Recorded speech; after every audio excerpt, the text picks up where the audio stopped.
നമസ്കാരം, എല്ലാവർക്കും സോനൂസ് വ്ലോഗിലേക്ക് സ്വാഗതം. ഇത് നമ്മൾ അരിപ്പൊടി കൊണ്ട് തയ്യാർ ചെയ്ത ദോശ ഇഡ്ഡലി മാവാണ്. ബേക്കിംഗ് സോഡയും ഈസ്റ്റും ഒന്നും ചേർത്തിട്ടില്ല. തുടക്കക്കാർക്ക് പോലും വളരെ എളുപ്പത്തിൽ തയ്യാർ ചെയ്യാൻ പറ്റുന്ന ഒരു അടിപൊളി തട്ട് ദോശയും പിന്നെ അതേപോലെ തന്നെ സോഫ്റ്റ് ആയിട്ടുള്ള ഇഡ്ഡലിയും കൂടാതെ ഒരു അടിപൊളി സാമ്പാറിന്റെ റെസിപ്പി ആയിട്ടാണ് വന്നിരിക്കുന്നത്. അപ്പോൾ നമ്മുടെ ചാനൽ ആദ്യമായിട്ട് കാണുന്ന ഏതെങ്കിലും കൂട്ടുകാരുണ്ടെങ്കിൽ സബ്സ്ക്രൈബ് ചെയ്യാൻ മറക്കല്ലേ. സബ്സ്ക്രൈബ് ചെയ്യുമ്പോൾ തൊട്ടടുത്ത് കാണുന്ന ബെല്ലിൽ ഓൾ ഓപ്ഷൻ കൂടി ഒന്ന് എനേബിൾ ചെയ്തിട്ടുണ്ടെങ്കിൽ നെക്സ്റ്റ് ടൈം ഞാൻ വീഡിയോ അപ്ലോഡ് ചെയ്യുമ്പോൾ തന്നെ നിങ്ങൾക്ക് നോട്ടിഫിക്കേഷൻ ലഭിക്കുന്നതാണ്. കുക്കിംഗ് ട്രാവൽ വീഡിയോസ് ആണ് മെയിനായിട്ട് നമ്മുടെ ചാനലിൽ അപ്ലോഡ് ചെയ്യുന്നത്. അപ്പോൾ നമുക്ക് വേഗം തന്നെ റെസിപ്പിയിലേക്ക് കിടക്കാം.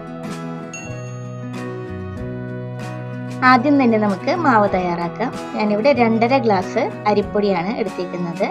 സാധാരണ ഗ്ലാസ്സിലാണ് എടുത്തേക്കുന്നത്.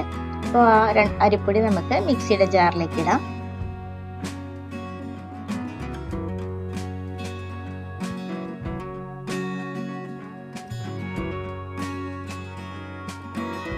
നമ്മൾ അരിപ്പൊടി എടുത്ത കപ്പിൽ തന്നെ 1/2 ഗ്ലാസ് ഉഴുന്ന് നന്നായിട്ട് കഴുകിയ ശേഷം നമ്മൾ ഈ സെയിം ഗ്ലാസ്സിൽ ഒരു 3.5 ഗ്ലാസ് വെള്ളം ഒഴിച്ചിട്ട് 3 മണിക്കൂർ കുതിർത്തി വെച്ചതാണിത്.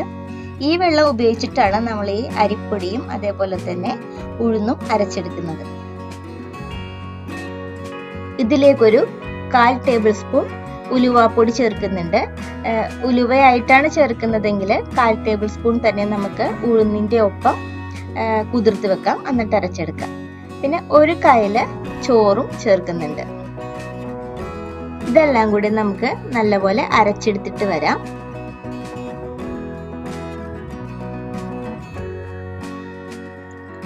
അരിപ്പൊടി നന്നായി അരച്ചെടുത്തിട്ടുണ്ട്. ഇതിലേക്ക് തന്നെ നമുക്ക് ഉഴുന്നിട്ടിട്ട് അതും കൂടെ ഒന്ന് അരച്ചെടുത്തിട്ട് വരാം.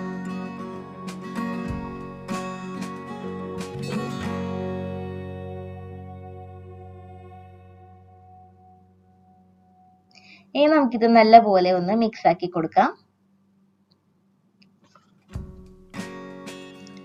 ഇവിടെ ബാറ്റർ കുറച്ച് തിക്ക് ഉണ്ട്, അതുകൊണ്ടിട്ട് നമ്മൾ മിക്സിയുടെ ജാറിലേക്ക് അല്പം കൂടെ വെള്ളം ഒഴിച്ചിട്ട് ഒന്ന് മിക്സ് ചെയ്തിട്ട് ഇതിലേക്ക് ചേർത്ത് കൊടുക്കുന്നുണ്ട്.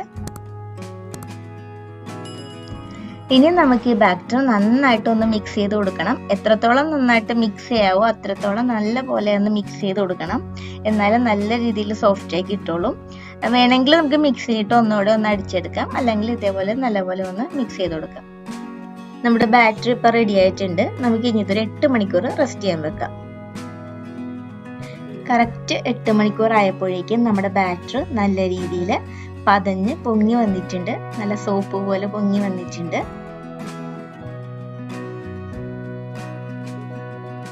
ഇനി നമുക്ക് ഇപ്പോഴത്തെ ആവശ്യത്തിനുള്ള മാവ് ഒരു പാത്രത്തിലേക്ക് മാറ്റിയ ശേഷം ബാക്കിയുള്ളത് ഫ്രിഡ്ജിലേക്ക് വെക്കാം.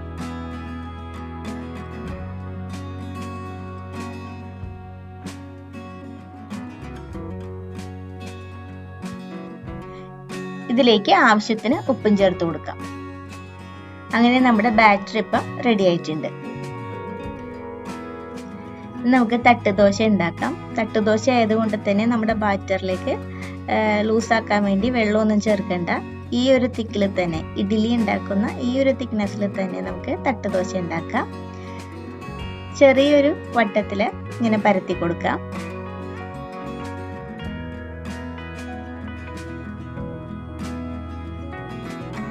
ബബിൾസ് ഒക്കെ വന്നു തുടങ്ങിയിട്ടുണ്ട്. ഇത് പെട്ടെന്ന് തന്നെ റെഡിയാവും.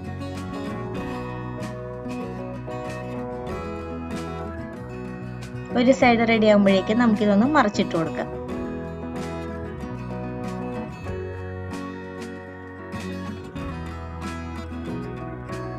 അങ്ങനെ നമ്മുടെ ആദ്യത്തെ കുട്ടി ദോശ റെഡി ആയിട്ടുണ്ട്.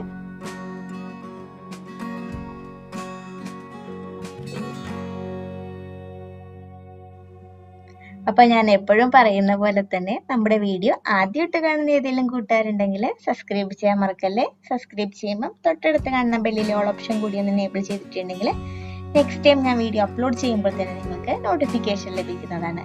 കുക്കിംഗ് ട്രാവൽ വീഡിയോസ് ആണ് മെയിനായിട്ട് നമ്മുടെ ചാനൽ ചെയ്യുന്നത്.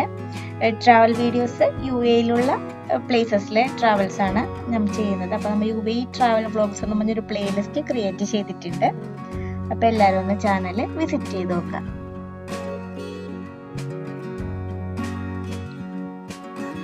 അങ്ങനെ നമ്മുടെ ദോശ റെഡി ആയിട്ടുണ്ട്. വളരെ സോഫ്റ്റ് ആണ്.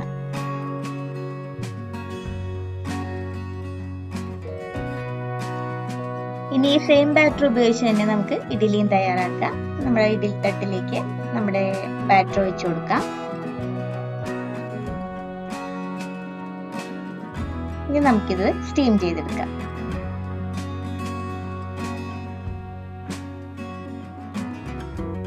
അങ്ങനെ നമ്മുടെ ഇഡ്ഡലി റെഡി ആയിട്ടുണ്ട്.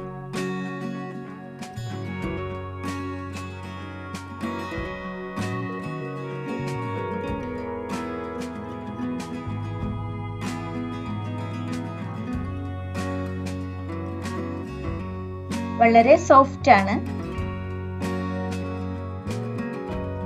ഇനി നമുക്ക് സാമ്പാർ റെസിപ്പിയിലേക്ക് കിടക്കാം. ആദ്യം തന്നെ സാമ്പാർ പരിപ്പും ഒരു തക്കാളിയും കൂടി നമുക്ക് അല്പം വെള്ളമൊഴിച്ച് വേവിക്കാൻ വെക്കാം. അതിനുശേഷം ഒരു പാനിലേക്ക് വെളിച്ചെണ്ണ ഒഴിക്കാം. വെളിച്ചെണ്ണ ഒന്ന് ചൂടായി വരുമ്പോഴേക്കും അതിലേക്ക് നമുക്ക് കടുകിട്ട് ഒന്ന് പൊട്ടിച്ചെടുക്കാം. കടുകൊക്കെ ശരിക്കും പൊട്ടി വന്നിട്ടുണ്ട്. ഇതിലേക്ക് നമുക്ക് വറ്റൽമുളക് ചേർത്ത് കൊടുക്കാം, കറിവേപ്പിലയും. ഇനി ഇതിലേക്ക് നമുക്ക് ചെറിയുള്ളി, വെളുത്തുള്ളി, പച്ചമുളക് ഇവ ചേർത്ത് കൊടുക്കാം. ചെറിയുള്ളി കുറച്ച് അധികം എടുത്തിട്ടുണ്ട്, ഒരു 10-25 ചെറിയുള്ളി എടുത്തിട്ടുണ്ട്. ഇനി നമുക്കൊന്ന് നന്നായിട്ട് വഴറ്റി കൊടുക്കാം.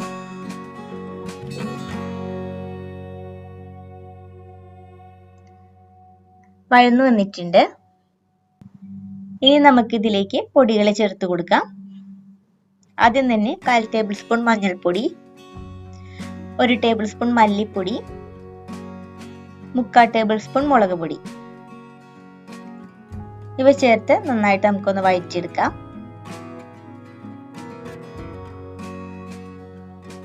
ഇനി ഇതിലേക്ക് നമ്മൾ കഴുകി വൃത്തിയാക്കി വെച്ചിരിക്കുന്ന സാമ്പാർ കഷ്ണങ്ങൾ ചേർത്ത് കൊടുക്കാം. സാമ്പാർ മിക്സ് എന്നും പറഞ്ഞിട്ട് കുറച്ച് ഒരു പാക്കറ്റ് കഷ്ണങ്ങളായിട്ട് കിട്ടും, അതാട്ടോ എടുത്തിരിക്കുന്നത്. നമുക്ക് എല്ലാം കൂടെ നല്ല രീതിയിലൊന്ന് മിക്സ് ചെയ്തെടുക്കാം. ഇതിലേക്ക് ആവശ്യത്തിന് ഉപ്പ് ചേർത്ത് കൊടുക്കാം. നമ്മൾ സാമ്പാർ പരിപ്പും തക്കാളിയും കൂടെ വേവിക്കാൻ വെച്ചപ്പം അതിലേക്ക് ഉപ്പ് ചേർത്തിട്ടില്ല, അപ്പൊ ആവശ്യത്തിനുള്ള ഉപ്പ് ഇപ്പോൾ ചേർത്ത് കൊടുക്കാം. നല്ലപോലെ ഒന്ന് മിക്സ് ചെയ്തിട്ടുണ്ട്. ഈ സമയത്ത് നമുക്ക് നെല്ലിക്ക വലിപ്പത്തിലുള്ള ഒരു പുളി എടുത്തിട്ട് വെള്ളത്തിൽ കുതിർക്കാൻ വെക്കാം. നമുക്ക് അടച്ചു വെച്ച് കുറച്ചു നേരം കുക്ക് ചെയ്യാം.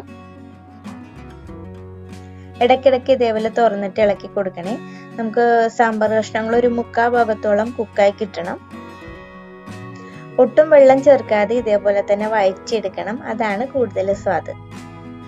നമുക്ക് അടച്ചു വെച്ചിട്ട് ഒന്നുകൂടെ കുക്ക് ചെയ്തെടുക്കാം.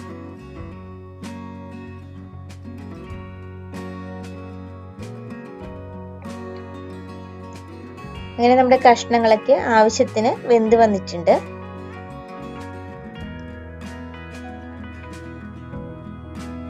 ഇതിലേക്ക് നമുക്ക് പുളിവെള്ളം ചേർത്ത് കൊടുക്കാം.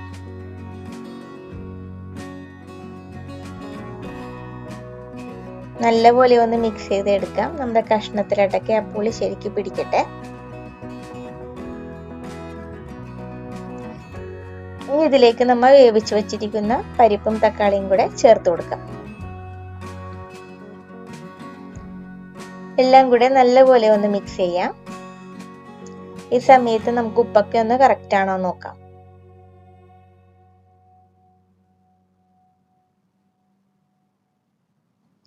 ഇനി ഇതിലേക്ക് നമുക്ക് ഉലുവാപ്പൊടി ചേർക്കാം, ഒരു 1/4 ടേബിൾ സ്പൂൺ. അതേപോലെ തന്നെ ഒരു 1/2 ടീസ്പൂൺ കായപ്പൊടിയും കൂടെ ചേർക്കാം. ഉലുവയായിട്ടാണ് ചേർക്കുന്നെങ്കിൽ നമുക്ക് ആദ്യം കടുക് പൊട്ടിച്ചില്ലേ, ആ സമയത്ത് തന്നെ ചേർക്കാം. ഇപ്പോൾ നമ്മൾ കുറച്ചും കൂടെ ലൂസാക്കാൻ വേണ്ടിയിട്ട് അല്പം കൂടെ വെള്ളം ചേർക്കുന്നുണ്ട്. ഇളം ചൂട് വെള്ളം കേട്ടോ നമ്മൾ ചേർത്തത്. നല്ലപോലെ ഒന്ന് മിക്സ് ചെയ്തെടുക്കാം.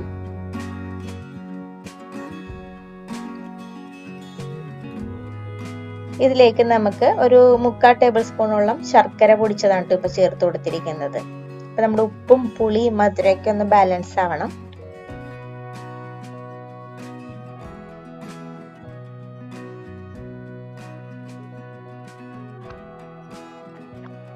ഇത്രയേ ഉള്ളൂ. ഇനി നമുക്ക് അടച്ചു വെച്ചിട്ട് ഒന്ന് തിളപ്പിച്ചെടുക്കാം. അങ്ങനെ നമ്മുടെ ഇന്നത്തെ ഇഡ്ഡലി ദോശ സാമ്പാർ റെസിപ്പി എല്ലാവർക്കും ഇഷ്ടപ്പെട്ടെന്ന് കരുതുന്നു. ഇഷ്ടപ്പെട്ടെങ്കിൽ നിങ്ങൾ ലൈക്ക് ചെയ്യാനും ഷെയർ ചെയ്യാനും അതേപോലെ തന്നെ കമൻറ്റ് ചെയ്യാനും മറക്കരുതേ. വീണ്ടും മറ്റൊരു വീഡിയോ ആയിട്ട് കാണാം. താങ്ക്